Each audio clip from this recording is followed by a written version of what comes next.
대한예수 현상TV입니다. 자, 오늘 시간에는 우리가 이제 토지 보상 중에서 우리가 이제 영업행위를 하고 있다면 영업보상에 대해서 한번 알아보도록 하겠습니다.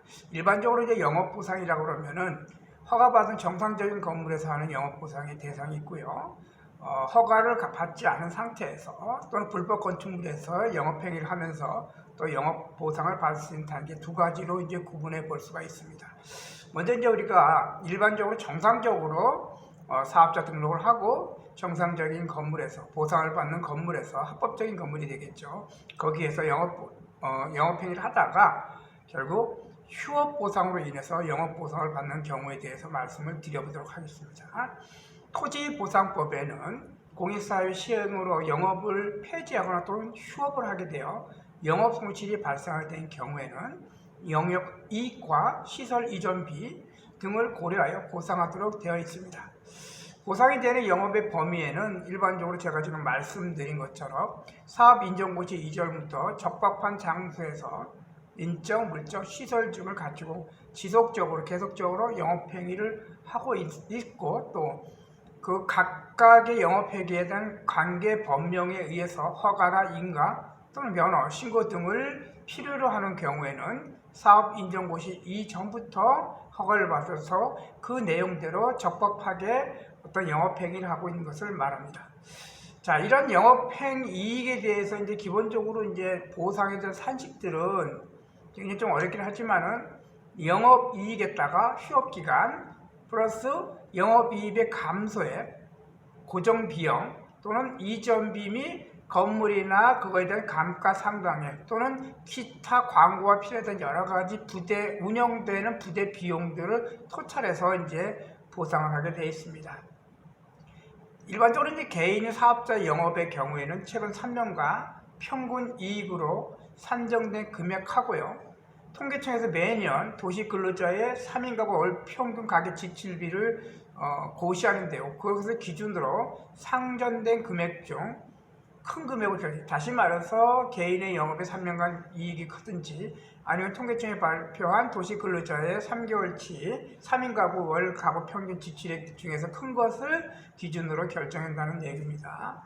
자, 그럼 이거는 공익사업의 시행으로 인해서 영업장소를 이전해야 하고 영업이익을 보존하기 위해서는 휴업기간은 4개월 범위 내에서 정하고 있고요. 특수한 경우에는 이제 뭐 여러 가지 관계 변경이나 시행자로부터 시공사로부터 인정을 받아서 2년 이내 기업 휴업 기간을 실제 기간으로 인정받기도 하죠. 그러나 이건 굉장히 좀 어렵고요. 통상적으로 4개월 범위 내에서 휴업 기간을 인정받고 그 내에서 영업 보상을 받는다는 것입니다. 자, 영업이익의 감소액은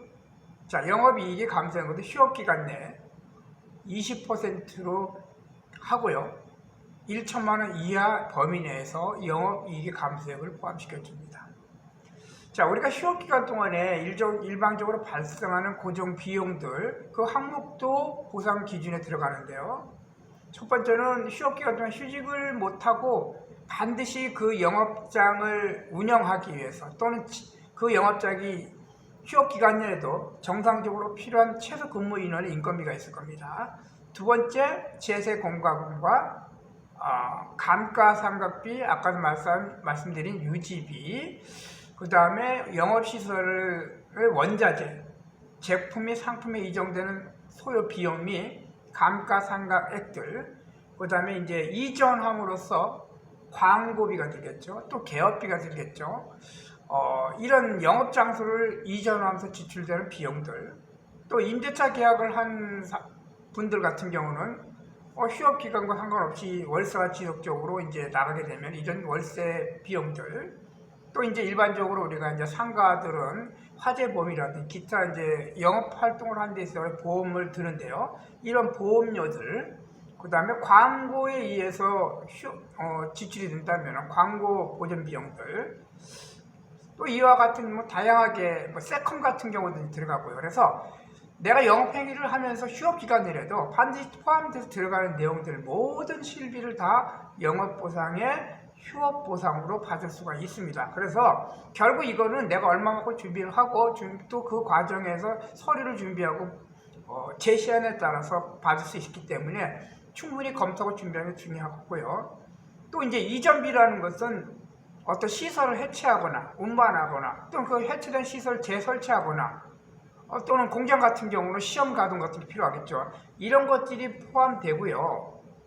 부대 비용 이전 후 광고비, 아까도 얘기한 또 재개업을 한다면 개업비 이런 것들은 또 포함은 되지만은 불행하게도 권리비 같은 경우는 권리금 같은 경우는 포함되지 않습니다. 그러니까 내가 현재 사업장에서 권리금을 들여서 사업하고 있다.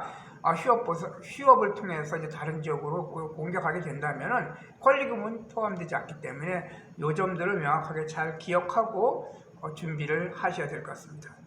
자, 이제 토지 보상 중에서 이제 손실 보상의 주 내용들은 토지 보상 자체가 있고요. 그 다음에 아까도 말씀드린 휴업 보상에 따른 영업 보상들이 있습니다. 또 건물에 대한 보상도 있고요.